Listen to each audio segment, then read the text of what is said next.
গাজীপুরের জয়দেবপুর রাজবাড়ী থেকে হারিনাল তিতারকুল পর্যন্ত এই সড়কের দৈর্ঘ্য ৪ কিলোমিটারের মতো। পুরো এলাকা সিটি কর্পোরেশনের অংশ হওয়ায় সম্প্রতি খাজনা বেড়ে গেছে এলাকাবাসীর।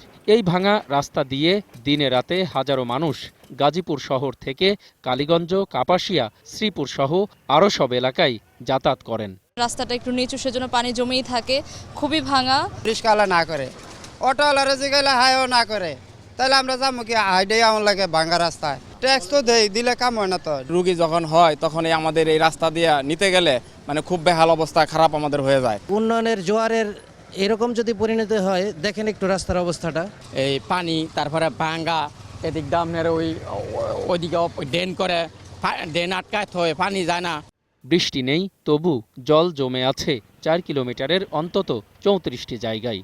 সুয়ারেজের ড্রেন উপচে সড়ক ভেসে যাওয়ায় ভোগান্তির মাত্রা বেড়েছে পথ চলতিদের। এভাবেই দিনের পর দিন বেহাল রাস্তায় চলাচল করছেন ৪ উপজেলার লাখো মানুষ। রিক্সা এবং যানবাহনের দুর্ভোগ, উল্টে যাওয়া, অ্যাক্সিডেন্ট হওয়া প্রায়শই হচ্ছে। সিটি কর্পোরেশনের খুব কাছের একটা রাস্তা এটা 3টা থানার যানবাহন লোকজন এটা দিয়ে চলাচল করে। এই রাস্তার আশেপাশে দেখেন যতগুলো বিল্ডিং সবাই ভিআইপি থাকে এবং ভিআইপির সামনে বাড়ির রাস্তাটাই ভাঙা, মনে হচ্ছে আলোর নিচে একটা অন্ধকার। চাই যে রাস্তাটা ভালো হোক, আমরা অনেকদিন ধরে, বহুদিন ধরে এটা দুর্ভোগ পোহাচ্ছি। সিটি কর্পোরেশন বলছে অল্প দিনের মধ্যেই দূর হবে নাগরিক ভোগান্তি। শিববাড়ি হতে রাজবাড়ী হয়ে আপনার জোরপুকুর হয়ে তিতারকুল পর্যন্ত রাস্তাটি যাবে। এটা প্রায় 4 কিলোমিটার রাস্তা।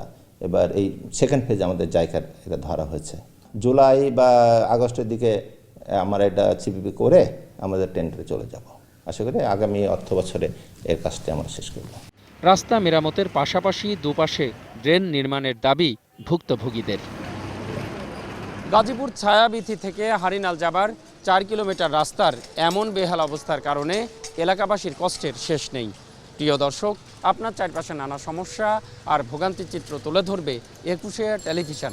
এসব তথ্য জানাতে ফোন করুন, এই নম্বরে পৌঁছে যাব।